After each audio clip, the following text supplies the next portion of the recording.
Assalamu alaikum. Welcome everyone on board. We started valvular heart disease, and we did the basic things which are common in any patients with valvular heart disease, and we just tried to cover the stenotic lesions. Okay. Sumera, if you can just highlight the basic few words which are common in any valvular heart disease patient, and then we will go forward from there. Assalamu alaikum, sir. Salam. Yes, please. Sir, basics like from each valvular lesion are common symptoms. No, common things. If you have a patient with valvular heart disease, what are the common things which you will be seeing? This is a practice for you as well. Patient may have any history of rheumatic heart disease or congenital anomalies, and Yes. patient may have maybe asymptomatic, but if disease is severe, patient may present with dyspnea, fatigue, respiratory tract infection, and maybe there are some symptoms of heart failure. Very good. And, what else? And then we can see like in examination we can see murmur, and then on investigation we can see the changes in ECG and any arrhythmia, and on echocardiography we can see the severity of the lesion and transvalvular pressure gradients and regurgitant fraction, and yes, if you can just you have told almost everything, but if you even if you want to squeeze them, whatever stenotic lesion is, you would like to see what is the cause? Okay, what is the cause of development of that lesion? That cause may be acute or chronic. Okay, acute will be related to any ischemic insult or anything. Acute, it will be acute, subacute, or chronic. Okay. So, like for example, if the patient received some cardiac depressant chemotherapy, and now the patient has developed cardiac depression and leading to any ischemia, because depression will be leading to anything. Okay. So that will be subacute, or it is if it is rheumatic or degenerative heart disease, because in old age patient, that disease etiology is the chronic, old age related degeneration. Okay. Or it may be any connective tissue disease leading to amyloidosis or any connective tissue disorders. So so first thing should be in your mind, what is the cause of that valvular lesion? This is number one. Number two, what is the severity? Okay. For severity, whatever you were telling, you can just use the word severity, and you can say that I will evaluate the patient on the basis of history, examination, and investigations, and associated symptoms. Okay. So you will be evaluating the patient on the basis of history in the form of symptoms, examination in the form of signs, and investigations you are evaluating mainly on the basis of echo or some other investigation associated which may be there. Okay, that may be chest X-ray, it may be ECG, it may be transthoracic, or more accurate transesophageal. Okay, usually when they are going for surgery, they just confirm the baseline pressures and everything via T as well. Or further, you can go for right heart catheterization to see the level of pulmonary hypertension and responsiveness in associated. That is, right heart catheterization is more common to be done in actually cyanotic heart diseases. Okay, so this is just a background. So this will be second thing which will common, and then when you are dealing with it, you will be either you will have a patient with associated end organ damage in the form of heart failure, or there will be no heart failure at the moment, or patient is compensating whatever pathology is going on and patient is well maintained and controlled. Okay, so you will be quantifying or comparing between these two patients, and then your approach will be avoiding the stress on the heart, maintaining the sinus rhythm, maintaining the SVR, maintaining the cardiac filling pressures. Okay. And can you just mute yourself? Okay. Maintaining the cardiac filling pressures, and whatever monitoring in addition to standard 1 and standard 2 monitoring will be required will be invasive blood pressure monitoring, cardiac output monitoring, and post-operative ICU. And I missed one thing, that preoperative, if, for example, if there is arrhythmia or there is heart failure or there is anticoagulation needed, you will be doing it accordingly. Okay. So these words, if you know, you can answer any valvular, because if you have the background of these things, you can, the rest of the things are very easy. Am I right? Sumera, now you understand? Yes, sir. And actually the same, if you change the word valvular heart disease, you can put the same things which I have discussed with hypertension. Because if same thing, you will see what are end organ damage because of hypertension. Microvascular complication. If you are dealing with ischemic heart disease, similarly, a little bit of difference, and the things, majority things will be the same. Okay, because they all are interconnected. So the end organ damage will be the same. The cardiac problems of cardiac failure will be the same. The monitoring required will be the same. The same HDU will be required. Same optimization will be required. Same treatment of arrhythmias will be required. I hope you understand. So this is the actually, maybe if you open a specific book, you will never find the things written in this way, and that's make you confused. Then you go to the topic of hypertension, you will find few things, bits and pieces. It's not written in together. So you will be thinking, oh, what is written in hypertension? What is written in ischemic heart disease? What is written in valvular heart disease? And at the end of the day, you are totally confused. You are making this simple topic, which is base of anesthesia, confused yourself, and then it becomes unaccessible achievement. Okay. So this is my main message. So we discussed about the stenotic heart diseases, in which our main selling point was keep the circulation slow and tight. Okay.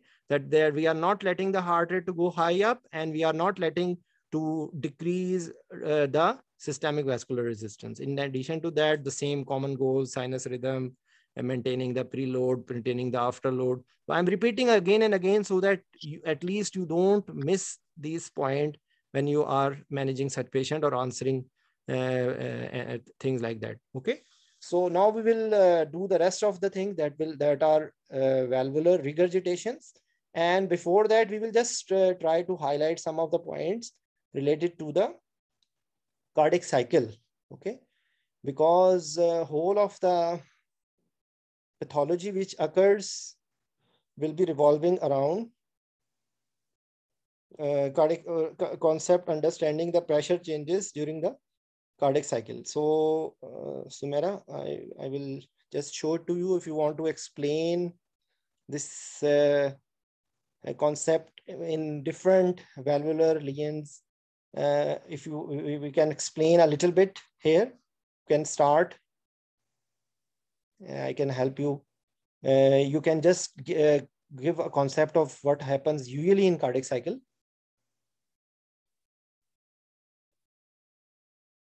Is it visible to you?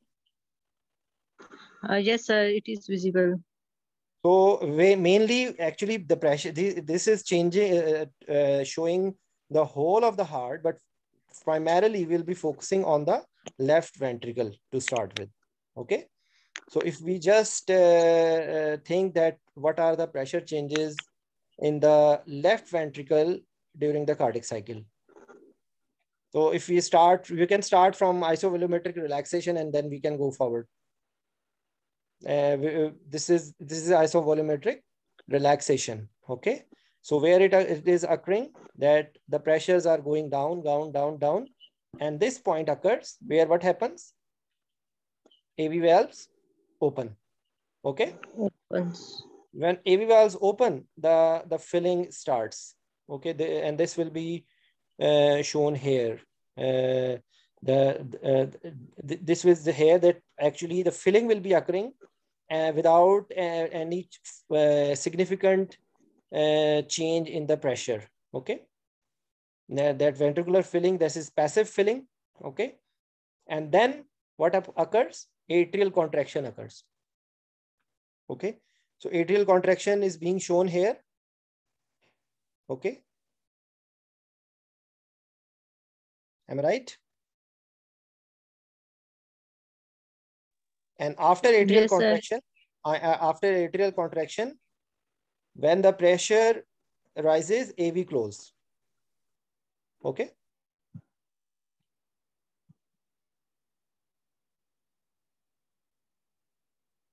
AV close, and what valve you need to open now? Aortic valve. So you have to increase the pressure. Now there is isovolumetric contraction. Okay. Heart is contracting without any change in the volume. Am I right? Heart is contracting without any change in the volume. So volume is the same and pressure is rising. Okay.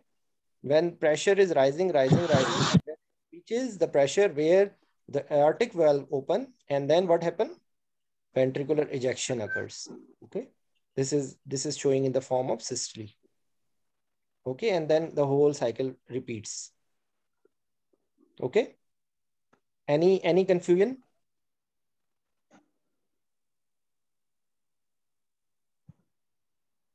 Any confusion, please? If anyone wants to repeat it, we can do it, because whole of our concept about cardiac physiology revolves around these concept. Okay. And this is a frequently asked question, especially in European exams, in European diploma in anesthesia and in FRC exams. They are asking, and then actually they make it more complicated, that they are asking to correlate with the heart sounds. They are correlating with the CVP. They are correlating with the ECG waves. So you will find in number of books the charts together. At the moment, we are not going in that much detail, but I just wanted to give you a small concept. So,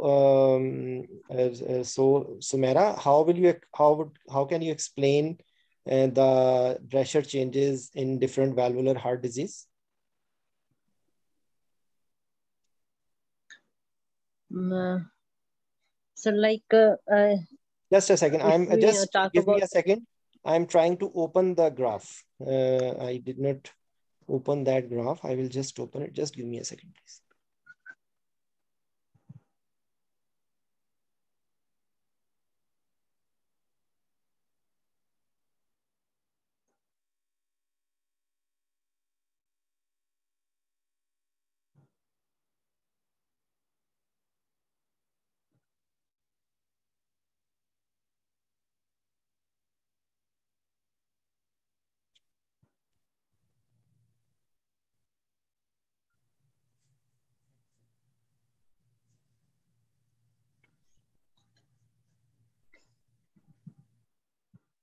Yes.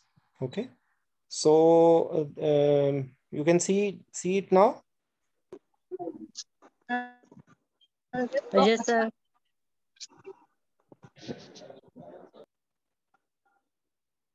Dr. Nadeem Aziz, please, can you stop your video and can you unmute? Can you mute yourself? Because it's a distracting thing for all of us.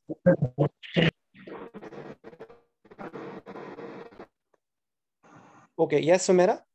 So we discussed about this pressure changes. So this is for normal. Okay. This is a normal pressure changes occur. Is it visible to you? I'm trying to make it bigger. Yes, sir, it's visible. Oh, it has gone. Okay. So you see, these are the pressure changes. Just a second. In the left ventricle, this is the volume and this is the pressure. Okay. So if we start from one place, for example, this is in a normal patient, this is LV pressure where this valve is closed and filling occurs. Okay. And then what happens in mitral stenosis? This is the in mitral stenosis, what happens? How can you explain this Sir, in graph? mitral stenosis, like sir, in mitral stenosis, blood comes from left atrium to left ventricle. So due to mitral stenosis, volume of the blood will be reduced. So Reduce. in You the see, graph, we can also can see you see the here? x If it is and 100, it is x-axis. reduced. Okay. Can you see it? It Yes, is it is reduced. reduced up to 80 and 90. Yes. So this is reduced. Then what happens? So likewise, pressure is also reduced in the left ventricle. Yes. So this is later on when the heart fails, then it will be a different picture. Okay. But initially, the pressure will also decrease. Okay. So the graph will become a slightly shorter. Okay. So it will be operating in Yes. the filling will be restricted. In aortic stenosis, the left ventricle pressures Sir, goes in aortic significantly. stenosis, The same volume. volume is same because that door is open. Volume is same, but The pressure, you see, for the there is same. aortic stenosis. Outflow is blocked, so So I will pressure. just, you see, you can appreciate here that for volume of 100, pressure was here, for example, 90 to 100. The pressure here is, you see, significantly high. Okay. So this increase, the volume is the same, but the pressures are increased. Okay. And what about the regurgitant lien?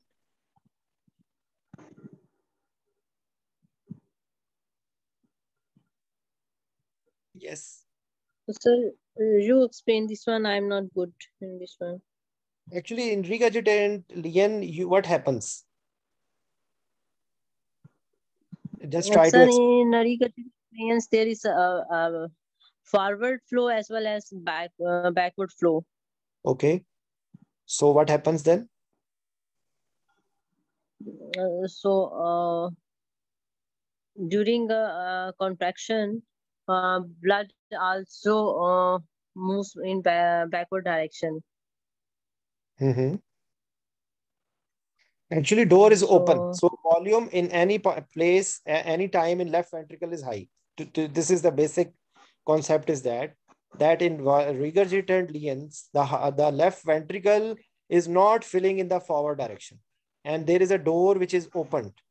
So there is a constant volume coming inside the left ventricle. So you see the baseline volume becomes very high. Okay.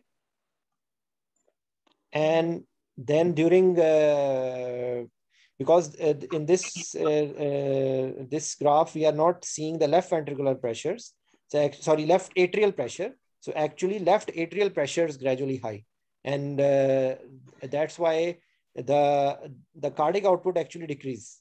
Okay.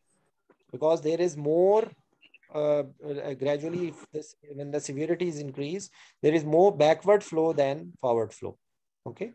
And aortic regurgitation, this is even further, because now everything which is going towards aorta is coming back. So the valvular lien in which the heart is biggest size is aortic regurgitation. That's why they called as what is the name of that heart? Boot shape heart. What they name it? I forgot the name. Anyone can correct us, please? Aditya? Sir, boot shape is mostly in tetralogy of Fallot Toff. Okay, so there is some specific name of heart in this one, aortic regurgitation. Anything else, Usman, you want to explain? Because I'm not very expert in graphs. Yes. Sir, yes. One thing I would like to add, as Dr. Sumaira said, in diastole also there is regurgitant, not only in systole but also during diastole. That's why Sure. if you see Heart. the graphs, the baseline, the end diastolic pressure, it is also increased. So if we see the graph, the baseline is the starting during the systole, it is 121 between one. I think 130, 140. So in regurgitant, Your sound is gone, Usman.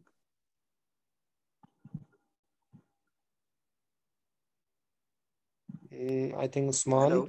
you are Yes, sir. yes, please repeat again. Sir, I'm You are mute hello. again. Okay. Yes.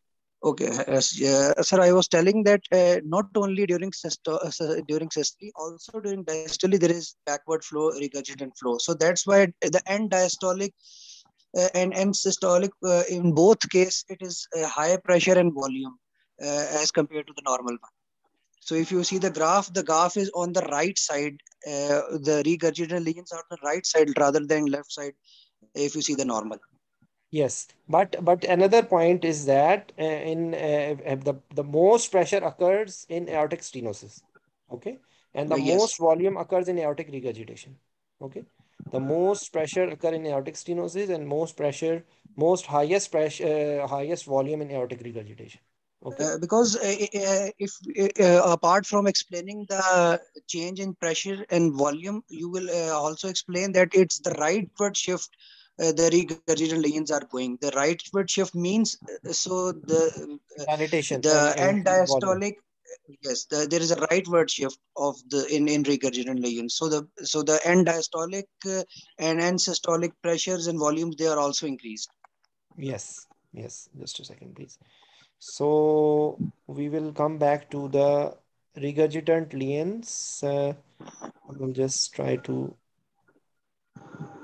just a second.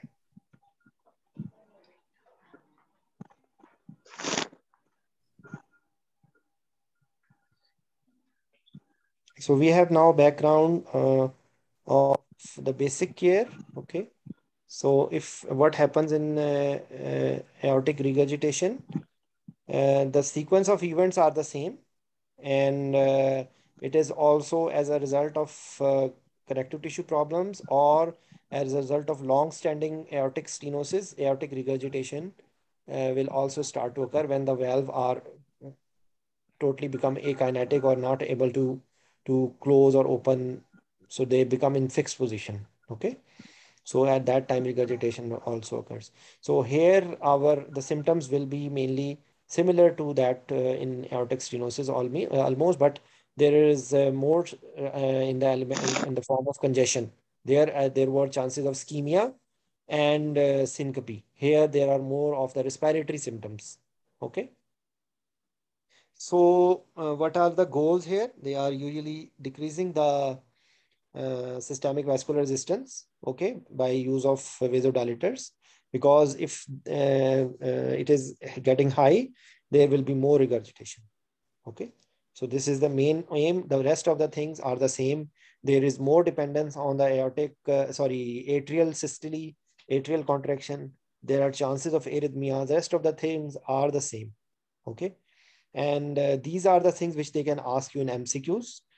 Collapsing water hammer pulse, Corrigan's, I'm not very good at, so I apologize for that thing. Corrigan sign, visible neck pulsation, Dumas, Dumas sign, head nodding. I have maybe some in medicine we read about them. It's not mandatory for anesthetists, but just have a look so that if in MCQ it comes, you know about it. Okay. This is because of the back pressure congestion. Uh, okay. Cardiomegaly with a boot-shaped heart. So I was right, Usman. Boot-shaped heart. Yes, sir. Boot shepherd. Yes. Okay. So ECG shows voltage criteria for left ventricular hypertrophy. Actually, left ventricular hypertrophy and picture like more like dilated cardiomyopathy, which is there. Okay. And we discussed that in echo, you have to see the regurgitant fraction. It is not written here, but the word you should be knowing is the regurgitation fraction or regurgitant fraction. Okay, that how much is going forward and how much is going back. So this is what you should be knowing. Okay, and then we did the evaluation the same time, same way which we have discussed before. This one, any decompensation, any chest infection, any presence of heart failure, any need of antiarrhythmics, any need of inotropes, This is the actually common medications which the patient is usually taking. Okay, so volumes should be maintained. Okay, and high, relatively high normal, because if this one if the systemic vascular resistance increases, or if heart rate goes down, then the regurgitation will increase because diastolic time will be more, so there will be more volume going back. Epidurals carefully titrated can be used. You can use GA as well. Okay, but remember one thing, that the same principles are there. Same, if you forget, that's why I stressed a lot on the general principles of managing any patient with valvular heart disease. Okay. So mitral stenosis we have discussed. So we will just have a look at mitral regurgitation. Similar pathology, rheumatic heart disease, endocarditis following, and then prolapse or regurgitation occurs. Okay, and ischemic as well. Okay, so the rest of the things, if you will read it, if you understand what I have stressed in my basic discussion, you will understand that same principle will be there. Same chest infection, same thing principle almost. There is only the pathology is the etiology is a little bit different, but the end result in acute or chronic condition is the same. Okay. Displays and forceful apex. The more severe the regurgitation, the larger the ventricle. There will be left atrial dilatation. Okay. So I don't know what is the meaning of forceful apex. I don't understand this thing. I don't. If anyone can comment about it, forceful apex. What do you mean by forceful apex? I don't understand. There are chances of patient going in failure. Atrial fibrillation can be there. Left atrial enlargement. Okay, and atrial fibrillation are common things. Regurgitation show thrombus because of stasis of the blood. We have discussed all these things, that these patients can have stasis of blood and chances of thromboembolic event. Okay. So perioperative, almost the same. Low pulmonary vascular resistance, low systemic vascular resistance, adequate preload flow. Okay. So I think I have just tried. Actually, it's a very comprehensive topic, and all the knowledge, the baseline knowledge of heart physiology, pharmacology should be knowing. Please ask if you want to ask any question. Usually they give a scenario that a patient with the mitral stenosis or mitral valve regurgitation is going for cesarean section. Okay, or they can ask you in old age patient with the fracture neck of femur with aortic stenosis. Okay, so then there will be added that you have to tell about the physiological, pharmacological, and anatomical consideration in a pregnant patient, or the similar things in elderly patient. Okay. So when you are telling that it is a complicated and the already altered physiology will be disturbed even further. Like for example, if already you know that in pregnant patient, the cardiac the blood volume is increased, the cardiac output is increased. So the patient who is already compromised will decompensate further. Okay, so you have to be very careful. The concern about use of warfarin in pregnancy, this will be one of the consideration, that how you have to optimize it.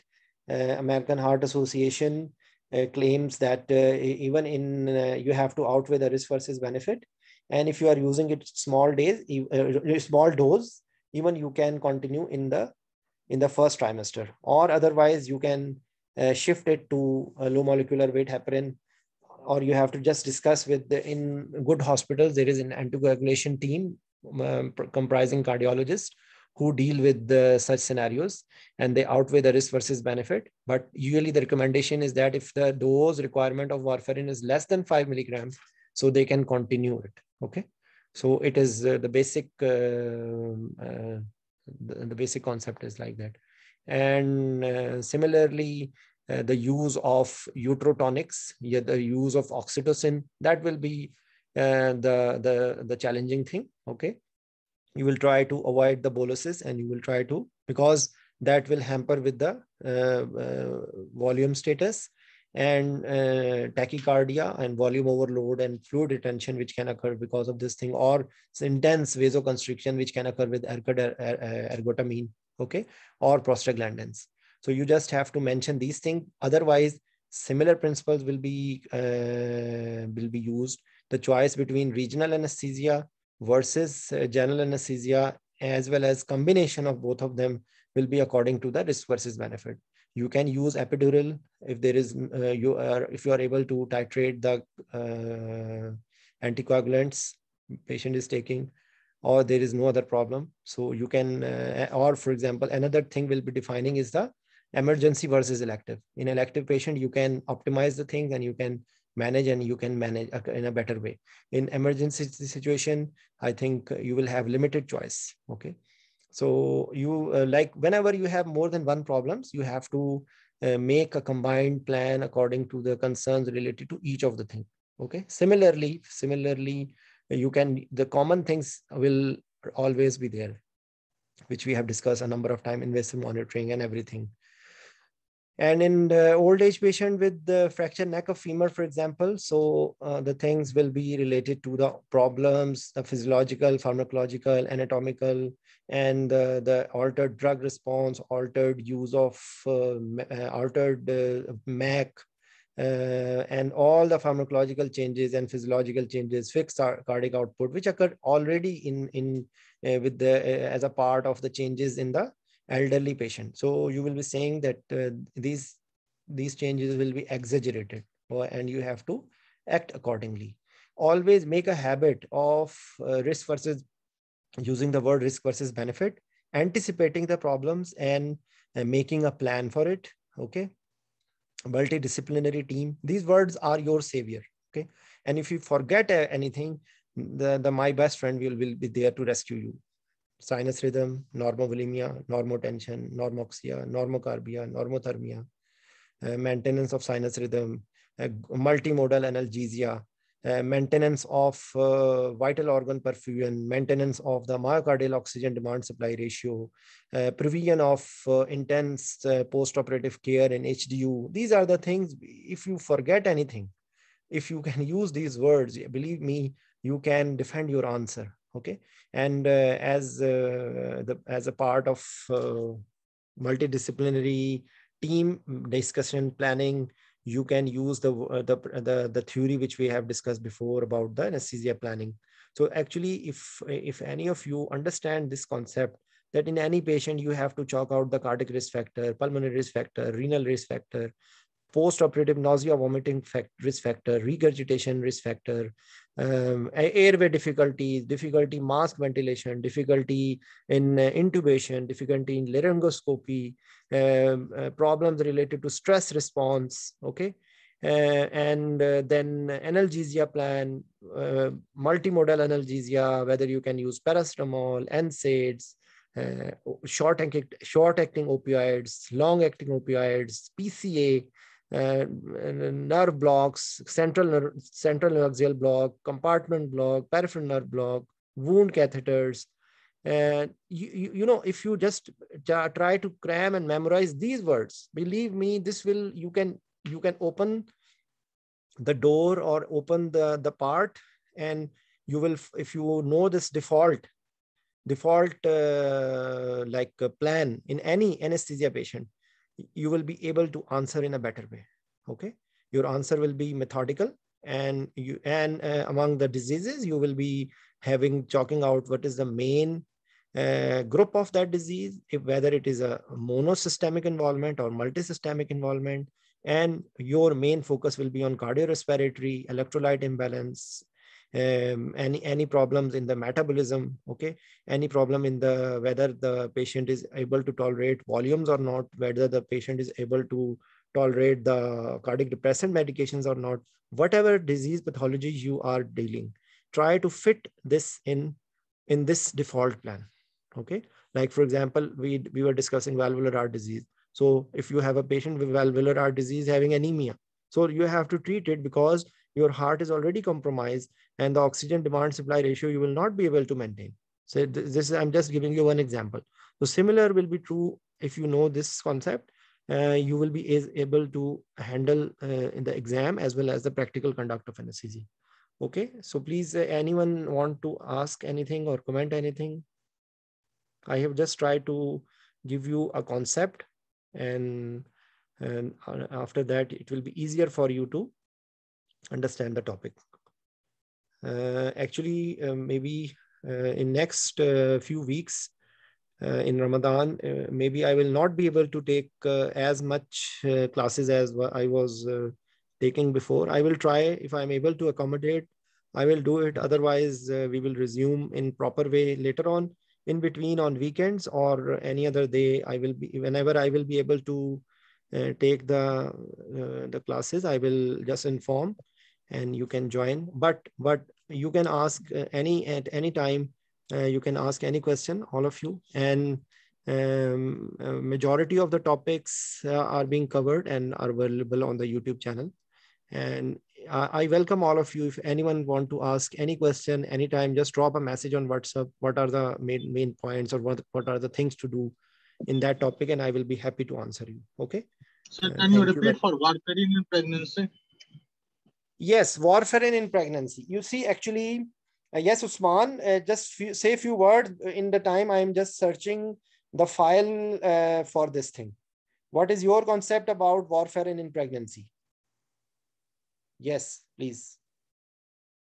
Usman? Yes, sir. Sir, my concept is like just like similar to you. Like if you can use it in a low dose in first trimester, and in second and third, I think we should avoid giving warfarin and shift to the low molecular weight heparin. Yes, because Because actually in our setup we don't give heparin in pregnant patient. Rather, we give low molecular weight heparin or low pain. We prefer these drugs. yes, actually, I will just try to find it. I read it, and there is a chart for it, dependency. The same word which I have told you, Aditya, that if it is less than 5 milligram, okay, if it is less than 5 milligram per day, you can continue even in first trimester, okay, outweighing risk versus benefit. And if you have it is more than that, then it is better to just stop it and shift it to. Yes, I have found it. Just let me show you. Just a second, please. Okay. So you see warfarin less than 5 milligram per day, you can continue. Okay. If it is more than 5 milligram, then you have to use the low molecular weight. Okay, Aditya? I hope you. I Even in second and third trimesters, we can continue, no? Yeah, no, actually, what is the main problem is in first trimester. In second and third trimester, actually, you can give. Because the problem with warfarin is related to, what is the problem? Contradi syndrome organogenesis. Yes, teratogenicity in organogenesis. Okay. So that time is actually usually, you know, what is the surprising or interesting thing is that majority Contradi of time. Syndrome. Yeah. I'm sorry. It's teratogenic syndrome. It's Contradi syndrome, no? I'm sorry, I don't know about it, but I have the basic concept that it is teratogenic. Okay.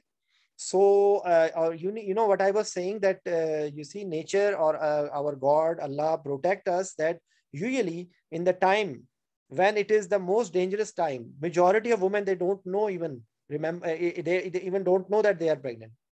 Okay.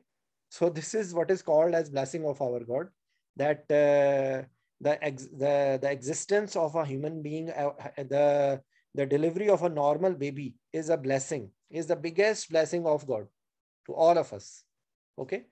So whether or not we are, the woman is taking any teratogenic thing or not, Majority of time, the most critical time, if they are not planning or trying to conceive, okay, usually if it is not a planned pregnancy, the woman even don't know this about it, okay, and they know it after this period is gone actually sometimes.